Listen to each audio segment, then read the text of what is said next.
ay nabautismuhan na sa kanyang kamatayan.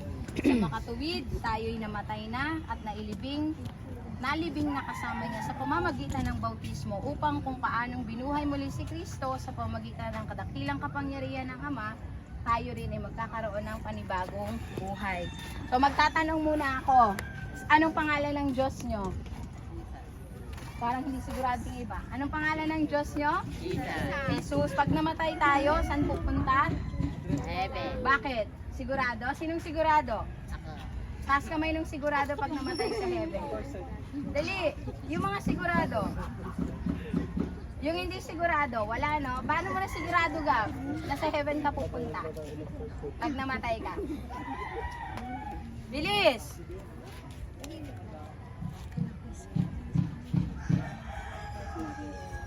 Hindi, yan sagot mo. Ba't sigurado kang sa heaven ka? Si Precious. Hindi, ikaw. Kasi nagpupuri po sa kanya. Nagpupuri ka, ikaw? Tinanggap ko na po si Jesus. Bilang? Aking Diyos. Aking Diyos. Okay, ikaw? Isa, tingin ka sa akin. Hindi ka sure. Bakit hindi ka sure? Hindi ka pa namamatay. Diba, hindi tingin ka dito. Hindi seryoso, hindi ka pa namamatay. Kailangan alam mo bago ka mamatay. Kasi pag namatay ka na, hindi ka sa heaven pupunta, hindi ka na makakabalik. O, dali, huwag niyo tawanan. Seryoso to. Hindi ka sigurado sa heaven na pupunta. Bakit? Kailangan patayin muna kita ngayon para malaman mo. Ano, sige, tingnan niyo ako. Bakit kailangan alam? Kasi, una, dapat bago kayo mamatay, alam niyo yung 7 kayo pupunta. Ang tamang sagot doon yung sabi ni Dwayne. Yung sinabi ni Adrian na nagpupuri. Paano ba yung pagpupuri? Pwede kang kumanta, pwede kang mag-pray, pero hindi ka nun madadala sa langit. Okay? So, siga, ba't ka nagtaas kung hindi ka sigurado? Baka maiwan ka lang mag-isa. So kay Isra, nagtaas din siya. Sila ni Precious kanina, medyo hindi. So dapat, tingnan nyo ako, dapat sigurado kayong sa heaven kayo pupunta. Para makapunta sa heaven, tingin kayo sa akin. Dapat alam nyo to. Hindi kayo pwedeng i-baptize kasi kayo sigurado na sa salvation, na save kayo. Para makapunta kayo sa heaven, bata man kayo or matanda. Una, sabi dun sa Romans 10:9, kapag ipinahayag ng iyong mga labi na si Jesus ay Panginoon at nananampalataya ka sa iyong puso, hindi, kapag nananampalataya ka sa iyong puso na si Jesus ay Panginoon, sa akin kayo tumingin, wag dito, okay, na si Jesus ay Panginoon at idinideklara na inyong labi na siya ay nabuhay namang muli, kayo ay maligtas. Okay? So, ibig sabihin, ang kailangan nyo lang gawin, i-declare nyo na si Jesus ay Diyos. Maniwala kayong namatay siya sa cross, at nung namatay siya doon, tinatawag ang kasalanan. Diba? At dapat sabihin nyo rin na siya ay nabuhay naman muli. Hindi kasi hindi patay si Jesus, buhay siya. Diba? Doon lang kayo magkakaroon ng lugar sa langit. Meron kayong pananampalataya. Ngayon, bakit kailangan yung i-baptize? Binasa ko kanina, ang gagawin nyo dito para alam nyo, pagpasok nyo dito, ipagpe-pray ko muna. Tapos pag sinabi kong lubog na, hawakan nyo yung ilong nyo, lulubog kayo, hindi yung babasain lang yung mukha ha. Talagang dapat nakalubog, pero mabilis lang yon. So ano ibig sabihin nun? Yung pagpasok nyo dito, paglubog, sumisimbolo sa kamatayan ni Jesus. Ibig sabihin, pinapakita doon na yung mga kasalanan nyo ay nalinis na. Nalinis, tingnan nyo ako, dahil nanampalataya kayo sa Panginoon, hindi dahil lumubog kayo sa tubig. Hindi nalilinis ng bautismo sa tubig ang inyong kasalanan. Kung hindi kayo nanampalataya kay Jesus, kahit ilang beses kayong ilublob dito, hindi kayo mapapatawad sa kasalanan. Maliban na lang na humingi ng tawad at manampalataya sa Panginoon. Okay po? So pag ahoy nyo sa tubig, ang simbolo nun ay bagong buhay. Hindi nagbabago ang pangalan nyo. Pwede pa rin kayo makagawa ng kasalanan, pero ang kaibahan nun, alam nyo na tutulungan kayo ng Panginoon para mabuting kabataan. Diba? Matutulungan kayo ni Jesus para maging maayos yung buhay. Ngayon, ang tanong ko, nalilinis ba ng tubig yung kasalanan nyo? Hindi. Okay, walang saving power. Bakit kayo naligtas? Sa pamamagitan lang ng kay Jesus, pananampalataya kay Jesus. Diba? Ano ba yung ginawa ni Jesus? Namatay sa cross, nabuhay muli, at siya ay magbabalik. So, bakit may bautismo sa tubig? Para lang ipakita nyo sa maraming tao at ipahayag na kayo ay ligtas na. Okay? Ibig sabihin, ligtas na kayo. Diba? So, anong pinapakita nito? Sa mag-asawa, paano mo malalaman na ang mag-asawa ay kasal na? Pag may nakakita, uy, mag-asawa kami, magpapakasal ba sila ulit? Hindi. Titingnan nyo, meron silang sing-sing. Okay? So, itong bautismo, kung sa'yo ay nakipag-isa sa Panginoong Jesus, itong bautismo, ito yung nagsisilbing sing-sing. Pinapahayag nyo lang sa lahat na kayo ay ligtas na, kayo ay anak ng Diyos. Diba? Hindi kayo magiging anak ng Diyos dahil sa binautismuhan. Pagpapahayag lang, pagpapakilala, ang Diyos nyo ay si Jesus. Amen ba yun? So, sinong gustong mauna? Bakit? Totoo nga, lahat naman kayo lulubog, kaya yung bang may mauna? Ako din be, baka mamaya mabautismuhan ako ulit. Na sigurado lulubog eh. O, dandan, wag mo na lumubog, yay. O, diba? Okay lang yan. Okay lang na umuwi kayo ng basa kaysa naman lumubog kayo dyan ng walang brief, tas ang nipis ng short nyo ha. Okay. Ayan, sige, taas ang kamay. Taas kamay. Iwagayway. Iwagayway. Char lang. Ganyan. Sige po, ganun na natin yung kamay. Tayo manalangin. Hit ka muna na. Lord, salamat sa buhay ni Adrian Gaite. Nagpapasalamat kami sa buhay ng kabataang ito, Panginoon. Aking inaanak, Father God, dahil sa gumagawa ng desisyon, Panginoon, para magpahayag na ikaw ang kanyang Panginoon. Lord, salamat dahil sa ay ginawa mong pagpapala sa Gaite family, Panginoon. Sa kanyang edad, alam namin na ang salita mo na natanim sa kanyang puso ay hindi nasayang, Panginoon. Sa oras sa araw na ito, October 3, 2021, Panginoon, sa kanyang pananampalataya kay Kristo Jesus bilang Panginoon, ay honor mo, Panginoon, parangalan ng kanyang naisin na siya, Panginoon, ay publicly declaring, Father God, that he belongs to the universal family of Jesus and to the family of the believers, Panginoon. Binabautismuhan kita sa ngalan ng Ama, ng Anak, Espiritu Santo bilang pagkilala sa kamatayan ni Jesus, simbolo ng dati mong buhay. Sige, habang Papa, hindi nabasay. Bubog! Taas ulit. Let's pray.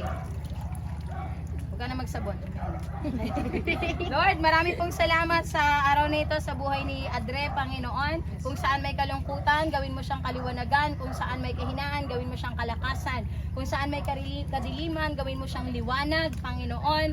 At tinutuldukan namin anumang mga gawa ng kaaway sa kanyang buhay, Panginoon, at dinideklara namin ang pag-ibig, ang paglakad niya sa liwanag, ang paglago sa pananampalataya, at ang kanyang pagpatuloy sa pagkakasumpong at pagtupad sa layunin ng kanyang buhay, Panginoon. Salamat po sa pangalan ni Jesus. Ikaw ngayon ay miyembro na ng pamilya ng Diyos. Parang hindi masaya.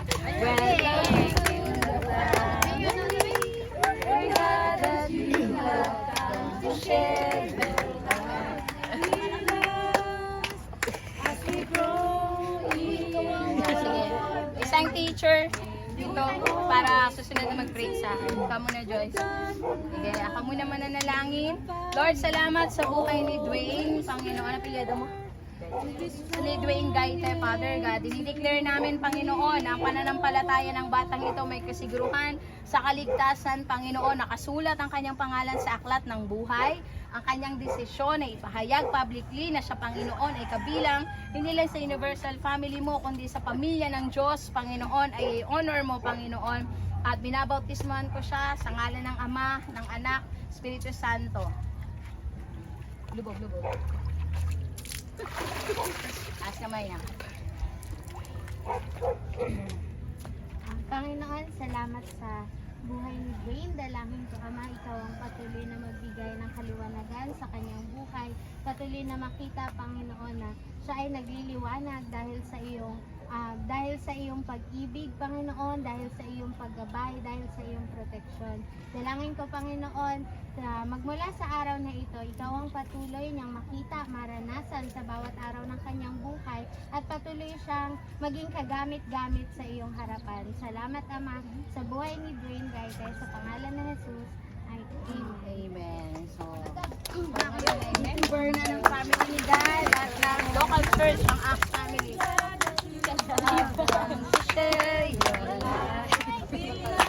Taas ba? Taas.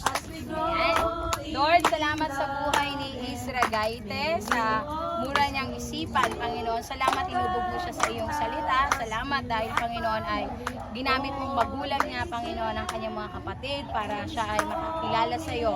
Declare ko, Panginoon, ang kanyang buhay na iyong iniligtas, ang buhay na walang hanggang binigay mo sa kanya sa pamagitan ng kanyang pananampalataya, mga salita na natanim sa kanyang puso ay patuloy po, Panginoong mamunga, Panginoon, at makita ang epekto nito, Panginoon, maging pagpapala siya sa lahat ng tao. Binabautisman ko siya sa ngalan ng Ama, ng Anak, Espiritu Santo. Amen. Lubog na. Teka lang, sige pa. Lubog! Teka lang, kayo. Isa pa, lubog. Hindi, dapat nakalubog talaga. Namula yung ilong. Isa pa. Mabilis lang, pero ilubog mo lahat ulo mo. 1, 2, 3, go! Tayo. Yan. Next teacher. Uy, tayo ka na. Sige na, ganin niyo yung kamay niya sa kanya. Panginoon, salamat po sa buhay ni Isra Gaite, Father God. Naging isang miyembro, Panginoon, ng Mori. Dalangin namin, Father God, sa kanyang paglubog sa tubig, Panginoon, sa iyo kami nagtitiwala na magpapalago sa aming buhay Kristiyano, Panginoon. Officially, he's the member, Father God.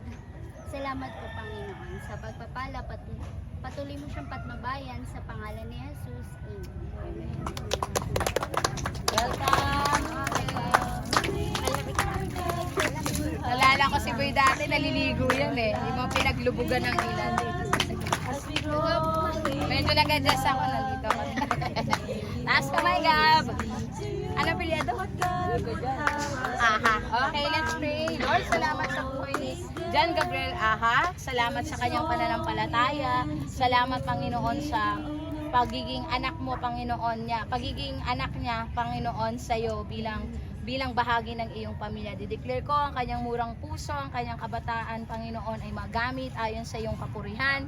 Panginoon, at dalangin namin, tinatanggal namin at tinutuldukan anumang mga curses, anumang history, Panginoon, ng kanyang pamilya, Father God. Lalakad siya sa liwanag, Panginoon, sa landas na iyong inihanda at sa luyunig iyong itinakda sa kanyang buhay. Binabautisman ko siya sa ngalan ng Ama, ng Anak, Espiritu Santo. Amen. Lubog yung ulo. Okay. Parang fish, may mga bubbles. Okay. Go, Jeng! Tayo manalangin. Panginoon, maraming salamat sa buhay ni God. Maraming salamat, Thank you, Panginoon, Jesus. sa araw Thank you, na ito. Nakapag-visito siya, Panginoon, ito ang purihin at sambahin at kilalangin, Panginoon, na isang Panginoon. Kaya ano, Panginoon, na sa kanyang pagpatuloy sa buhay Kristiyano, ikaw ang lagi nang makita, ikaw ang kanyang maging sandigan, ikaw ang kanyang maging proteksyon sa pang-araw. Maraming salamat, Panginoon, sa lakas namin ang lahat sa kanyang Panginoon.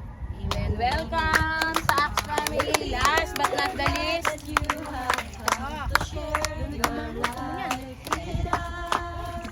Precious Gaite rin ha? Gaite ba? Let's pray for Precious. Lord, salamat sa buhay ni Precious, Father God.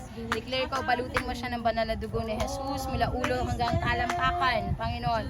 Malaya sa anumang talikala ng kaaway, mula sa lakas at pag-ibig at kapangyarihan mo, tagumpay sa anumang temptasyon sa kanyang kapaligiran, Father God. Declaring, Panginoon, canceling every curse, Father God, every story, Father God, from the family where she comes, Panginoon. Salamat sa kanyang buhay, Panginoon, liwanag, Panginoon, taglayin niya, Panginoon, at maging pag-asa, tagapagdala, Panginoon, ng iyong mabuting balita sa kanyang henerasyon. Salamat po, Panginoon. Binabautisman ko siya sa ngalan ng Ama, ng Anak, Espiritu Santo. Amen. Lubog na ka. Sige pa, hindi pa. O, ulit. 1, 2, 3, go. Lubog. Isa pa. Lubog 1, 2, 3, go. Lahat yung ulo. 1, 2, 3. Bilisan mo lang, nak. Pero lubog. 1, 2, 3, go. Hop. O, tayo na. Be, mangitim na tubig. Pray. Anak, dali. Ano nyo na. Panginoon, Yung kamay, maraming salamat manala sa si buhay Precious. ni- Mamaya na maglaro. Panginoon, sa desisyon niya ng pagpapabautismo, dalangin ko, Panginoon, sa paglakad niya, nakasama ka, gawin mo siyang liwanag, Panginoon, ilayo sa anumang Thank you, tentasyon, Jesus. Panginoon, at yung pananampalataya niya, Panginoon, sa iyo ay lumago at patuloy na makita ng iba mga tao, Panginoon, na makakasalamuhan niya at higit sa lahat sa kanyang pamilya, Panginoon. Gawin mo siyang gawin mo siyang biyaya, Panginoon, sa mga taong nakapaligid sa kanya at ikaw yung patuloy na manguna sa kanyang buhay. Maraming salamat po sa pangalan ni Jesus. Amen. Lingan natin ang ating Pastora Nenet para ipag-pray sila. In behalf of Pastor Florence, pila kayo lahat dyan ha. Siyempre, pag-pray tayo ng ating First Lady. Ano maalala ko lang? Dapat si Precious. Alam mo Isra. sa jumping si Isra. Dwayne, Saka si Adre, Gab. Panginoon, salamat sa buhay ni Gabriel. Panginoon, pagkubayad mo siya. Panginoon, alam ko po, walang bata na Thank you, tinawag, Jesus. Panginoon. Kayang-kaya mo siyang gamitin, Panginoon, sa mga kagaya rin niyang mga kabataan, Panginoon. Lord, salamat, Panginoon, sa buhay ni Gab na inalay sa iyo kahit na siya'y bata pa, Panginoon. Alam ko, may mga plano ka sa kanila, may purpose ka, Father. Lord, we thank you, Panginoon, sa family niya, Panginoon. Hindi siya, Panginoon, hinahayaan lang siya, Thank you, Panginoon, na dumalo sa ganitong gawain. Salamat, Panginoon, na may freedom siya, Panginoon, na Thank you, Lord. na bilang bata, Panginoon, na maipalaganap niyang salita mo, Panginoon. Gamitin mo siya, Panginoon, sa maraming kabataan, Panginoon. Ngayon din sa buhay, Panginoon ni Andre, Panginoon, patnubayan mo siya, Panginoon, patuloy mo siyang gamitin, Panginoon. Alam ko po, hindi na siya bata, Panginoon, hindi siya pa yun, Panginoon, nagbibinata na. Lord, marami pa rin kabataan na kagaya niya, ang madala niya dito sa church, Father God. Alam ko po, Panginoon, na may plano ka sa buhay niya, kung bakit sa family, may mga pagsubok, may mga problema, Panginoon. Lord, salamat po. Alam ko po, Panginoon, ay gagamitin mo ang mga circumstances na nararanasan ng family niya, Panginoon. Lord God, salamat, Panginoon. Alam ko po hindi madali, Panginoon. Ngunit sa inyo, Panginoon, walang mahirap. Kayang-kaya namin gawin maglingkod sa iyo kahit may mga problema, Lord. Lord, salamat, Panginoon. Salamat. Salamat din sa buhay ni Dwayne, Panginoon. Patuloy mo siyang palakihin, bagamat malayo ang kanyang mga magulang, wala sa tabi nila, Panginoon. Lord, gamitin mo po si Dwayne, Panginoon, na maging huwaran din, Panginoon, sa kanyang mga kaibigan, Panginoon. Alam ko po may mga plano ka sa kanila kung bakit dinala mo sila dito sa church, Father God. Lord, marami pang kabataan ang maaakay nila, Lord God, sa pangalan ni Jesus, sa pangalan ni Jesus, sa pangalan ni Jesus. Alam ko po, marami ka pong gagawin sa buhay, Panginoon, ni Dwayne, Panginoon, sa pangalan ni Jesus. Maging sa buhay ni Israel, Lord, salamat. Panginoon, bata pa lang si Israel, Panginoon, inawind mo na siya, Father God. Jesus, gamitin mo siya, Panginoon. Alam ko po, matalino siyang bata, Panginoon. Hindi mo po hahayaan, Panginoon, yung mga salita mo, Panginoon, sa puso niya na ito'y maihahayag niya, mai-share niya sa mga kaklase niya, sa mga kalaro niya, sa kapitbahay niya, Panginoon. At gamitin mo siya, Panginoon, hindi lamang sa lugar nila, kundi sa iba't ibang dako ng mundo, Panginoon. Lord, salamat. Alam ko po may malawak ang plano sa Gaiti Boys, Father God, in the name of Jesus. In the name of Jesus. Lord, salamat po. Patnubayan mo po siya palagi at gayon din si Precious, Panginoon. Alam ko po, mag-anak sila, magpipinsan. Lord, may plano ka, Panginoon, sa family nila, Panginoon. Kaya, Lord, salamat. Patuloy mo pong gawing huwaran si Precious, Father God, sa kanyang edad, Panginoon, sa kanyang pagdadalaga. Huwag mo pong hayaan na makapasok ang diablo sa buhay niya, Panginoon. Bagkus, Panginoon, ang salita mo sa puso niya, Panginoon, yung Kristo na nasa puso niya, Panginoon, ang lagi niyang taglayin, ang lagi niyang maranasan. Nang sa gayon, hindi siya maakit ng mundo, Panginoon. Lalo na sa panahon ngayon, Panginoon, na masalimot ang mundo, maraming mga hadlang, maraming mga kapahamakan ang hinaharap ng mga kabataan, Lord God. Lord, sa pangalan ni Jesus, cover them with your precious blood mula sa oras na to, Panginoon, na hindi sila maaano ng kaaway, kundi, Panginoon, ang mga anghel mo lagi ang kasama nila, saan man sila pumaroon. Ito ang aming dalangin sa pangalan ng Ama, ng Anak at ng Espiritu Santo. Amen. Amen. Group picture muna kami, tapos yung mga teachers.